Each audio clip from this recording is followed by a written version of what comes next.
Bonjour, donc je m'appelle Eric, je suis photographe et je suis membre d'un club de taekwondo. Et comme je m'intéresse à Joomla, je me suis proposé de faire le site de ce club de taekwondo. Donc le site se nomme www.taegeuk, donc Taegeug-Krisne CRISNEE.be. Et donc lorsque j'ai fait mon site avec Joomla, avec un template qu'on peut trouver gratuitement sur le web, qui s'appelle Joom Spirit 76, donc beaucoup de gens connaissent. Quand ce site était terminé, j'ai eu un petit problème avec le favicon puisque j'avais dans mon onglet l'icône de Joomla. Et donc j'ai cherché sur internet pour pouvoir modifier ce favicon et mettre le logo de ce club de taekwondo.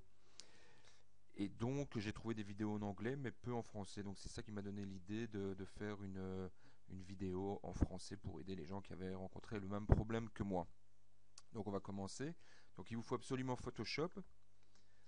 Donc ici j'ai déjà fait la modification.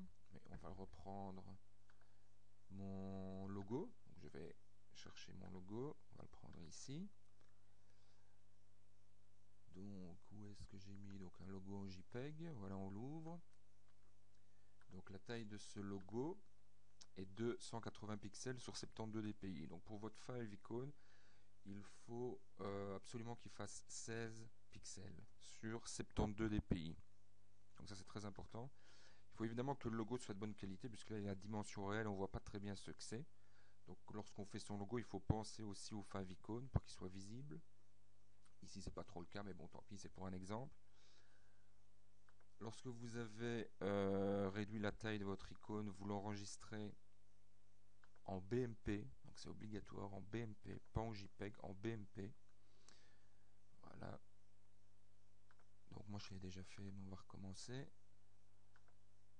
Voilà. Ensuite vous allez le reprendre dans votre dossier.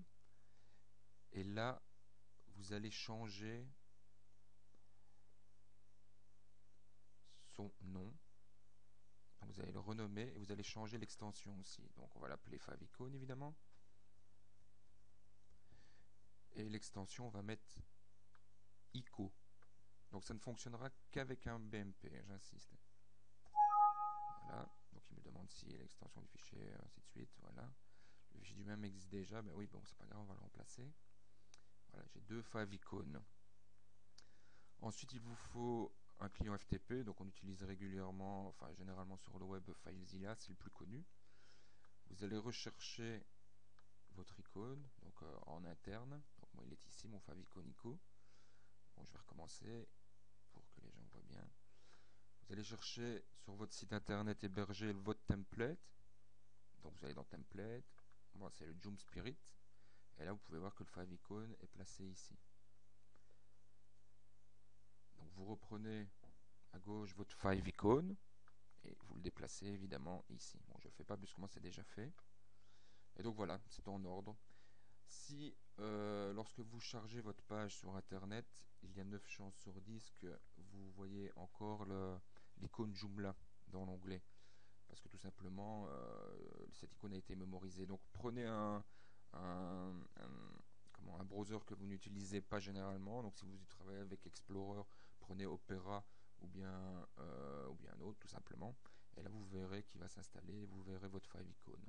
Donc voilà, j'espère que cette vidéo a pu aider certaines personnes. Si certaines choses ne sont pas bien expliquées, vous pouvez toujours me le communiquer. Voilà, à bientôt.